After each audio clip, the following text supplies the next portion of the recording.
মা হয়ে সেই দিনগুলোতে শুধু ভগবানের কাছে একটা প্রার্থনাই করছিলাম যে আমার সন্তানের যে সমস্ত কষ্ট হচ্ছে সেই সমস্ত কষ্টের ভাগ ভগবান যেন আমায় দিন, তার বদলে আমার সন্তানের হাসি মুখটা যেন আমি দেখতে পাই। তোমাদেরকে আমি এর আগের ভিডিওতে জানিয়েছিলাম যে আমার বেদকে শ্বশুরবাড়িতে নিয়ে যাওয়ার পর ও এত পরিমাণ হঠাৎ করে কষ্ট পাচ্ছিল, কান্না করছিল, যার কারণে আবার আমি বাবার বাড়ি চলে আসতে ওকে নিয়ে বাধ্য হই। আর তারপরেও ছেলে আমার কোল থেকে একটুও নামছিল না, এত পরিমাণ কান্না করছিল যে কয়দিন ধরে ওকে ঠিকই করতে পারছিলাম না। সেই একটা ঝলকের মুহূর্তই তোমাদের সাথে আজকে ভিডিওতে শেয়ার করব।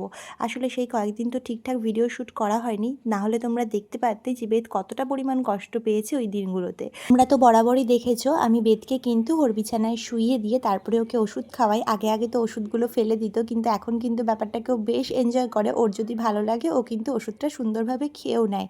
আর ইদানিং ও অনেকটা অ্যাক্টিভ হয়ে গিয়েছিল, ওর সাথে গল্প করলে ও আমাদের গল্পে সাড়া দিত, অনেক হাসতো। কিন্তু হঠাৎ করে ওই বাড়ি যাওয়ার পর থেকে ছেলের মুখ থেকে আমার হাসি সমস্তটাই উধাও হয়ে গিয়েছিল। তার মধ্যে থেকে ওর এত একটা অস্বস্তি হচ্ছিল, বুঝতেই পারছিলাম যে ও কষ্টের থেকে কাঁদছে, কিন্তু আমরা কেউই বুঝতে পারছিলাম না যে ওর কষ্টটা কেন হচ্ছিল, জানো। তবে তোমরা অনেকে বলেছো যে হয়তো জায়গা চেঞ্জ হয়েছে বলে এরকমটা হয়েই থাকে, তবে না গো, আমি যখন শ্বশুরবাড়ি নিয়ে গেছিলাম তারপরে কিন্তু দুদিন ও পুরোপুরি স্বাভাবিকই ছিল। ও সুন্দর হাসছিল, ঠাম্মি দাদুর সাথে গল্প করছিল, হেসে খেলে কথা বলছিল। কিন্তু তারপর থেকেই হঠাৎ ছেলে আমার ওরকম হয়ে গেছে, যার কারণেই কিন্তু আমরা এই সিদ্ধান্তটা নিতে বাধ্য হয়েছি। যাই হোক, ওকে বাড়ি নিয়ে আসার পর থেকে আমি আর মা ওর পিছনে এতটাই লেগেছিলাম যে দুজনের খাওয়া নাওয়া রান্না বান্না কিছু কিন্তু ঠিকঠাক হচ্ছিল না। আর এই দিনটাই ওর বাবা আসার কথা ছিল বাড়িতে। তো সকাল সকাল মা বাজারে গিয়েছিল, তারপরে রান্না বান্না বসাবে, আর মা কিন্তু সকালের ব্রেকফাস্টটা বানাতে পারেনি, সেই কারণে আমাকে পরোটা তরকারি এনে দিয়েছিল। সেই মতো সেইটাই ব্রেকফাস্ট করে নিয়েছিলাম। আর আজকে বেডশিটটাও চেঞ্জ করার দরকার ছিল। এদিকে দেখো ছেলেকে কিন্তু সুন্দরভাবে মা স্নান করিয়ে দিয়েছে, তারপরে আমি আবার ওকে নিয়ে বসে পড়েছি রেডি করাতে। স্নান করার পর ওকে জামা প্যান্টটা পরিয়ে দেবো। তো জামা প্যান্ট পরাতে পরাতে দেখলাম ওর বাবা চলে এসেছে। এদিকে আমি সকাল থেকে ছেলেকে নিয়ে এতটাই ব্যস্ত ছিলাম যে বেডশিটটা চেঞ্জ করতে পারিনি, বিছানাটা তুলতে পারিনি। এখন ওর বাবার কোলে ওকে দিয়ে তারপরে কিন্তু আমি বেডশিটটা চেঞ্জ করে নেব। আর তোমরা কিন্তু অনেকবার জিজ্ঞাসা করছো কমেন্টে যে ওকে কি আমি হিমালয়ের সব প্রোডাক্ট ইউজ করি। না, আমি কিন্তু বারবার বলেছি যে আমি ওকে সমস্ত হিমালয়ের প্রোডাক্ট ইউজ করি না। হিমালয়ের যে বডি লোশনটা রয়েছে সেটাই শুধুমাত্র ওর বডিতে ইউজ করি। আর এই যে ময়েজের যে ফেস ক্রিমটা দেখতে পাচ্ছ এটা কিন্তু আমি ওর ফেসে ইউজ করি। আর বাদবাকি অন্যান্য কোম্পানির প্রোডাক্ট আছে, সেগুলো আমি এর আগেও অনেক ভিডিওতে দেখিয়ে দিয়েছি, আবার নয় দেখিয়ে দেবো। দেখো ওকে এখন আমি মাথাটা আঁচড়ে দিলাম চিরুনি দিয়ে। আর আজকের ভিডিওতে তোমাদের দেখাবো আমি কিভাবে ওকে কাজলটা পরাই। দেখো কাজল পরানোটা ভীষণই টাফ বেবিদের ক্ষেত্রে, তবে ওকে আমি ঘুমন্ত অবস্থায় কখনোই কিন্তু কাজলের টিপ পরাই না। দেখো এইভাবে ওকে গল্প করতে করতে টিকটিক করতে করতে ভালোভাবে কাজলটা পরিয়ে দিই, আর আমার এতে কিন্তু কোনো রকম অসুবিধাই হয় না। তোমাদের কিছু জনের প্রশ্নের উত্তর আমি কমেন্টে দেবো। প্রিয়াঙ্কা বিশ্বাস কমেন্টে জানতে চেয়েছো, আচ্ছা দিদি তুমি কি ওকে সবসময় হাগিস পরিয়ে রাখো? হ্যাঁ, আমি কিন্তু বেশিরভাগ টাইমটাই ওকে ডাইপার পরিয়েই রাখি। ও যখন নিউবর্ন ছিল ছোট্ট থেকেই ও ডাইপার পরে থাকে বেশিরভাগ টাইম। এখন যেহেতু গরম পড়েছে সেই কারণে কিন্তু মাঝে মাঝে ও কাঁথায় থাকে, তবে বেশিরভাগ টাইমটাই থাকে ও ডাইপারে পরে। আর ডাইপার ফ্রি টাইমটাও কিন্তু আমি ওকে দিই।